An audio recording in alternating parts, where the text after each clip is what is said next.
윤석열과 김건희의 항소심 선고가 이번 주 잇따라 열립니다. 아울러 윤석열의 내란 우두머리 재판 항소심 그동안 계속 미뤄져 왔는데 자 오늘부터 시작이 됩니다. 67일 만에 1심 선고 67일 만에 시작이 돼요. 자 재판 전망 장윤미 변호사님과 함께 알아보도록 하겠습니다. 장 변호사님. 네, 안녕하세요. 장윤미입니다. 자 우리 또 김부겸 캠프의 대변인 역할도 맡고 계신데 예. 어제 그 개소식이 있었어요? 예, 다녀왔습니다. 정말 뭐 5천 명이 모였다고 하던데. 정말 그 앞에 일대가 네. 정말 이제 좀 마비될 정도로 많은 분들이 응원해 주러 오셨고요. 예. 일단 그 뭐 민주당 지도부에서도 단순히 이제 김부겸 후보를 지지한다 이 차원을 넘어서 집권 여당으로서 대구 발전을 위해서 어떤 좀 정책 지원해 드릴 수 있는지와 관련해 가지고 네. 한 명 한 명이 정말 지역구 의원인 것처럼 대구 네. 지역구 의원인 것처럼 네. 하겠다라는 그런 또 이런 의지를 밝히기도 했고요. 김부겸 후보도 정책 발표로 계속해서 약속드리고 있는 뭐 신공항 문제 네. 그리고 대구 경북 통합 문제 계속 거듭 약속드리면서 또 집권 여당 정부의 또 지지도 다시 한번 재확인하는 그런 자리였습니다. 네, 그래요.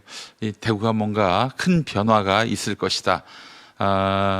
어제 5천 명의 그 인파를 통해서 대구 시민들이 그 진정성을 알아주셨으면 좋겠어요. 뭐 될 것 같으니까 네. 사람들이 이렇게 모여든 거 아니에요. 근데 저기 국민의힘에는 또 추경호 후보가 선출이 됐습니다. 추경호 후보 네. 지금 저 재판받고 있는 사람 아닙니까?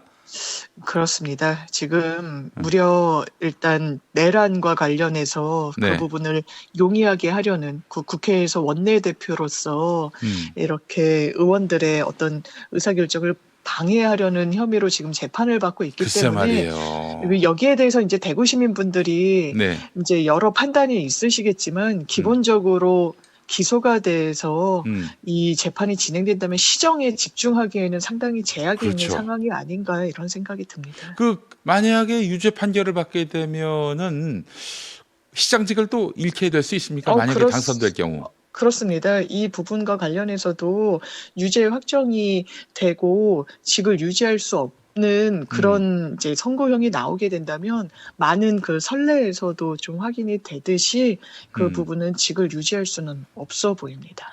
그래요.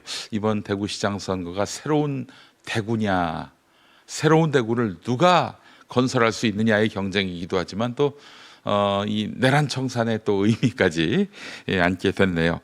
김부겸 후보의 선전을 기대하면서 자 변호사님, 네. 윤석열, 김건희 항소심 이번 주 줄줄이 선고가 이루어지게 됩니다.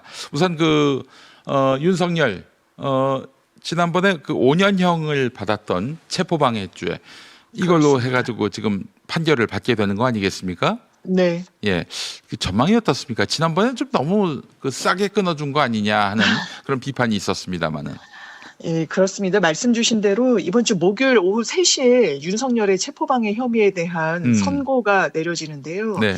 일단 1심에선 말하신 대로 징역 5년형이 네. 나왔습니다. 예. 1심에서도 검찰의 구형량은 특검의 구형량은 징역 10년이었기 때문에 네. 구형량의 절반에 미치지 않는 그런 선고형이 나온 부분 네. 또 이 혐의가 많은 분들 기억하시겠지만 지난해 1월로 네.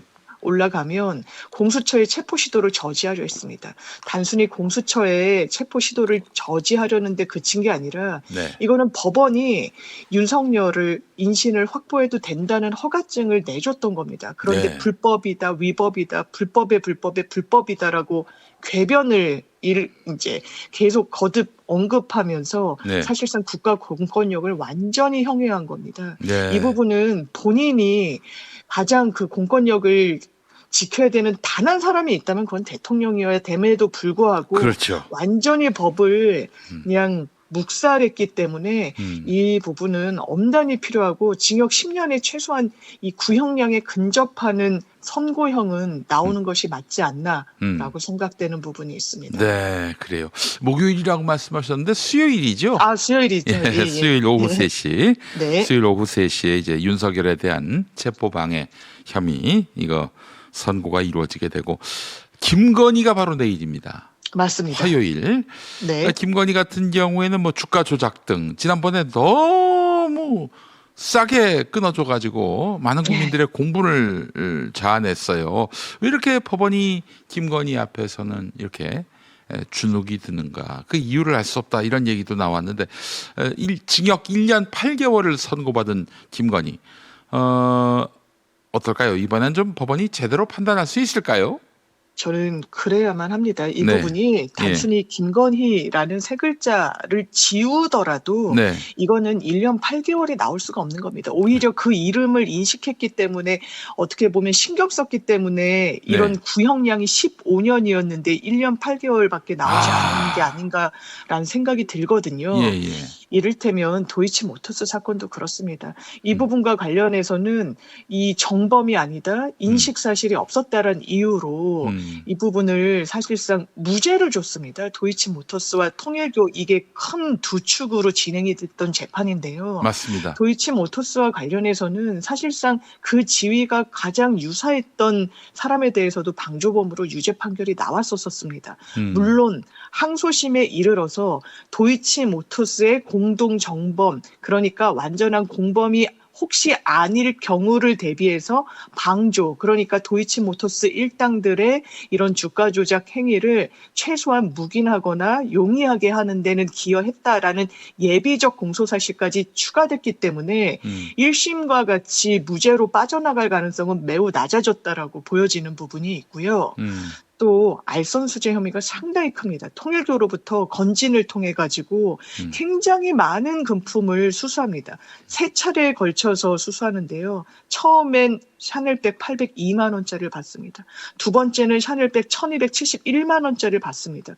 그런데 첫 번째 이 샤넬 무죄라고 본 거 아닙니까? 네. 그때는 덕담만 오갔다. 묵시적 청탁조차 없었다. 누가 이런 판단을 받습니까? 예. 세 번째 그라프 목걸이 6,220만 원짜리도 받아 챙겼습니다.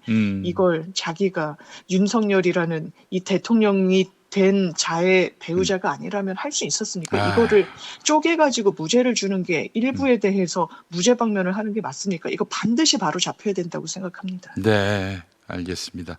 자, 그리고 윤석열 지금 내란 우두머리 재판 네. 드디어 이제 오늘부터 열립니다. 오늘은 이제 그렇습니다. 그 증인 오늘은 그냥 저 공판 준비 기일로서 네. 이 피고가 출석하지 않아도 되는 그런 기일인데 자, 왜 이렇게 늦어졌습니까? 지금 딴 거는 벌써 이제 2심 선고가 나오는데 말이죠. 맞습니다. 사실 내란 전담 재판부가 생기지 않았습니까? 예, 그때 뭐 일부 언론에서 지적한 것처럼 예. 이 시간을 단축을 해가지고 빨리 효율적이고 경제적인 심리를 해야 된다라는 그 문구가 법안에도 들어가 있습니다. 그래 그 차원에서 사실 전담 재판부를 둔 거예요. 맞습니다. 네. 맞습니다.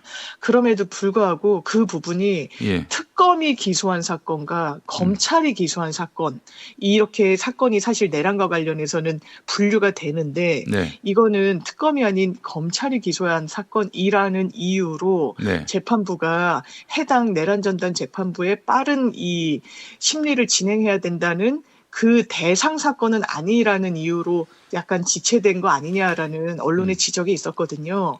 그 당시 언론의 지적의 포인트는 법을 만들 때 이 부분이 정교하게 설계되지 못했던 거 아니냐는 비판의 목소리가 좀 녹아져 있었는데요. 예. 물론 그런 비판이 있을 수 있다고 생각합니다만 설사 내란 전담 재판부 그리고 관련해서 빨리 심리해야 된다라는 그 규정이 없었다고 하더라도 이 사건을 이렇게 지체하는 게 맞았는가라는 생각은 듭니다. 예. 이게 무려 내란 사건입니다. 네. 내란 사건은 국민을 상대로 총과 칼을 들이댄 사건이에요. 그 무엇보다 빠른 법원의 판단이 있어야 되는 사건이라는 걸 법원만 제대로 자각하지 못했던 게 아닌가라는 점에서 좀 안타깝게 생각합니다. 네.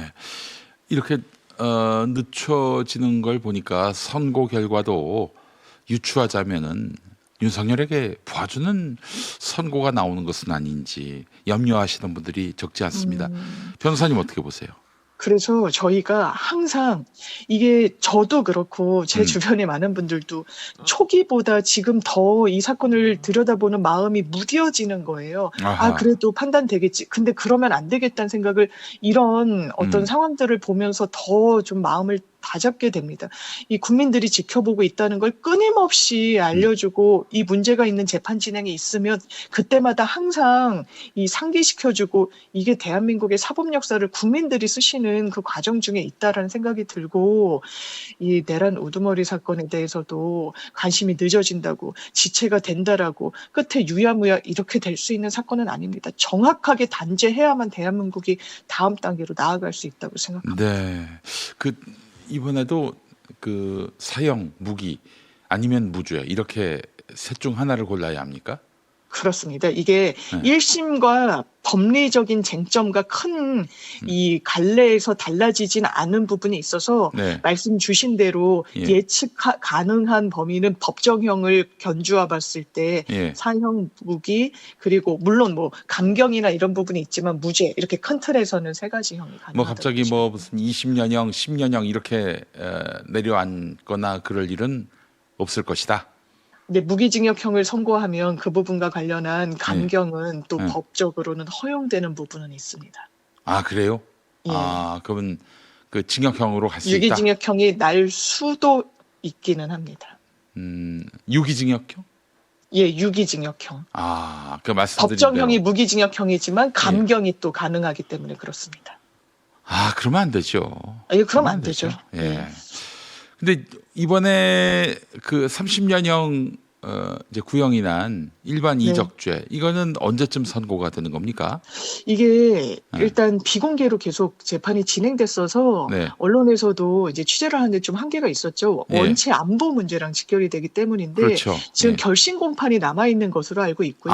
그렇군요. 예, 그래서 선고기일이 아직은 나오지 않은 상황인 거고 네. 다만 지금까지는 비공개였지만 선고에 대해서는 워낙에 이게 국민의 알 권리가 결부돼 있다 보니까 이 부분에 대해서는 방송 중계 허용을 하기로 했고 그래서 이 부분도 아마 다음 달 넘기지 않은 상황에서 선고가 나올 것 같습니다. 알겠습니다.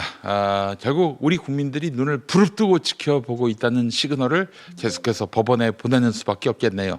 그렇습니다. 네, 알겠습니다. 장윤미 변호사님 오늘 말씀 잘 들었습니다. 감사합니다. 고맙습니다. 네.